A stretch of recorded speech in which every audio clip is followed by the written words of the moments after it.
Station mic پر تشریف لائیں اور اپنے زرعی خیالات سے اور جنگ آزادی کے موضوع پر لب کشائی فرمائیں۔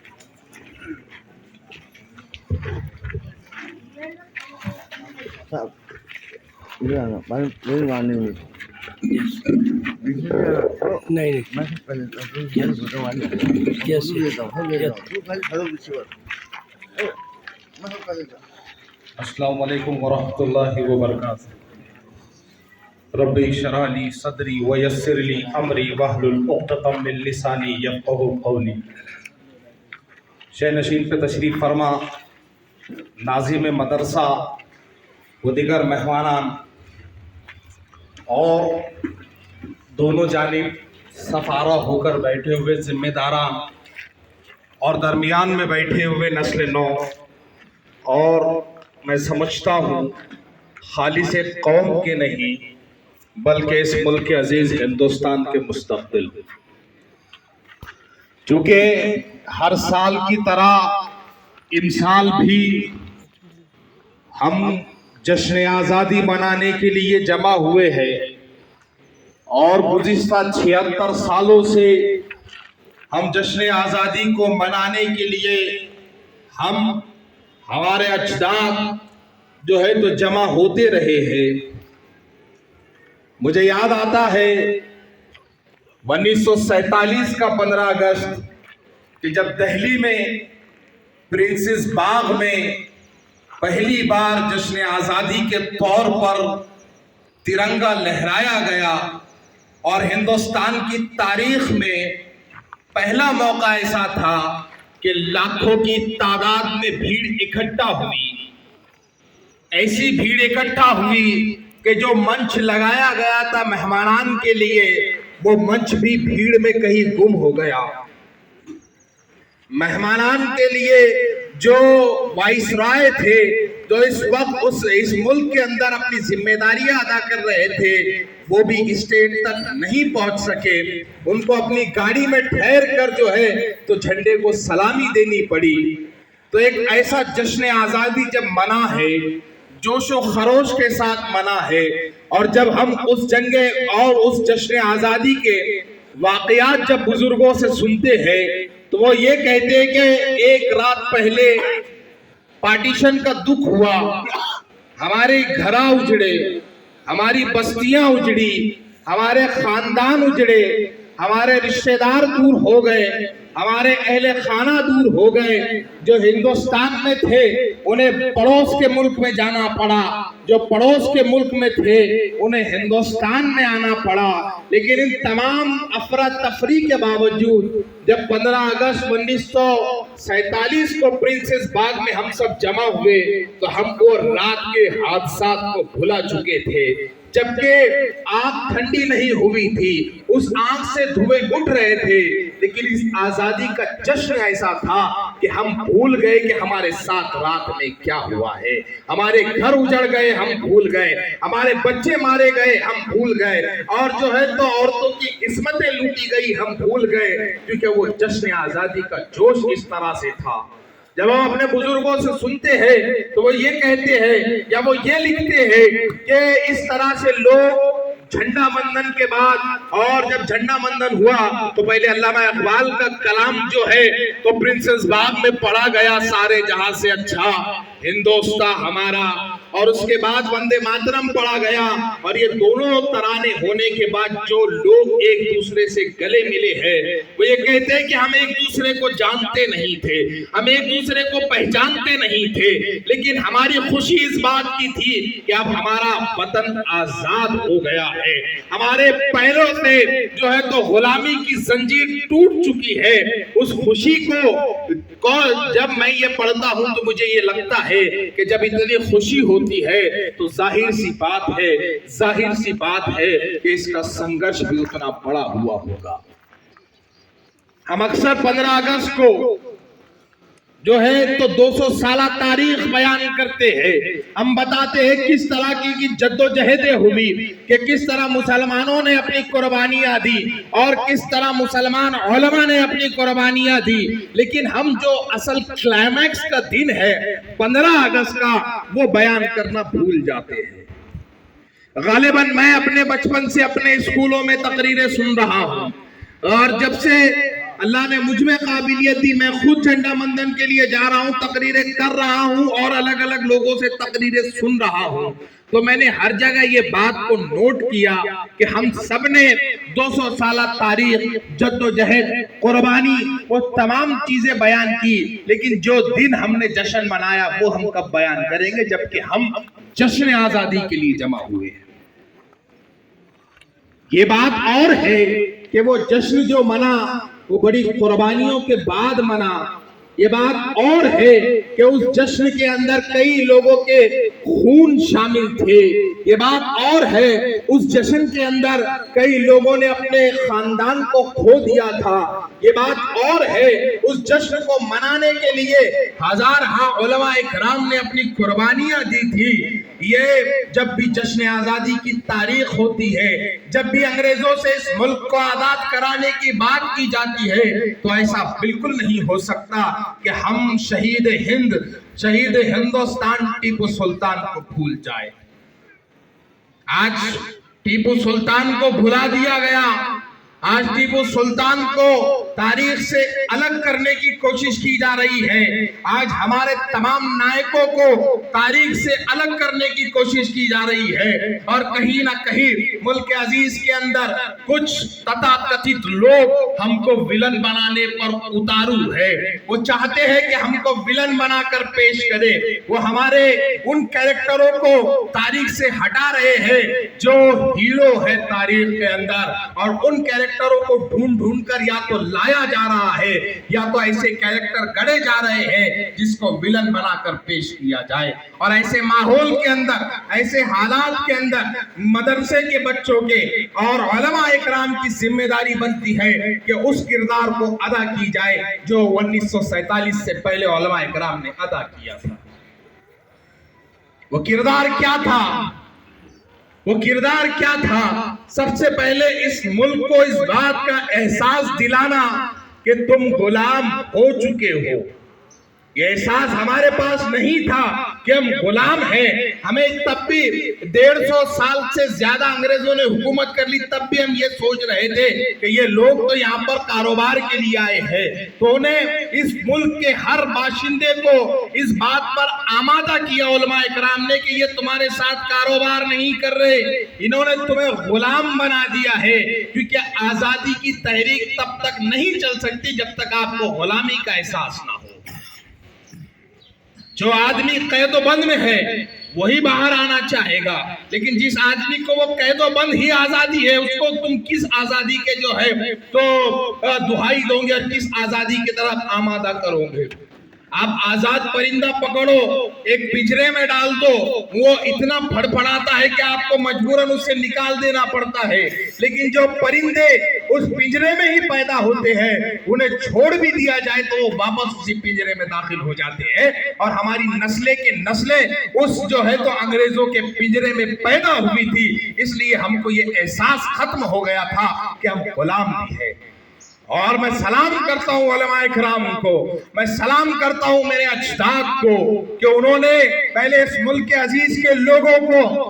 یہ بتایا کہ تم غلام ہو، اور جب انہیں یقین آ گیا کہ ہاں ہم غلام ہیں، تب جا کے انہیں لگا کہ اب اس غلامی کی زنجیر کو توڑنی چاہیے، جب جا کر ان کو لگا کہ اب آزادی کی طرف ہم کو بڑھنا چاہیے، تب جا کے ان کو لگا کہ ہم کو مولانا ابوالکلام جیسی قیادتوں کو اپنانا چاہیے، تب جا کے ان کو یہ لگا کہ کئی افریقہ میں بیٹھے ہوئے جو ہے تو مہاتما گاندھی کو ہندوستان لانا چاہیے۔ یہ تمام چیزیں تب ہوئی جب کہیں نہ کہیں یہ احساس ہوا کہ ہاں تم غلام ہو چکے ہو۔ علماء اکرام نے پہلے تو احساس دلایا، اور اس کے بعد مسلمان ہی تھے، علماء اکرام ہی تھے جنہوں نے جو ہے تو فتوے جاری کیے جہاد کے کہ انگریزوں کے خلاف جہاد کرو اور اس ملک کو آزاد کراؤ۔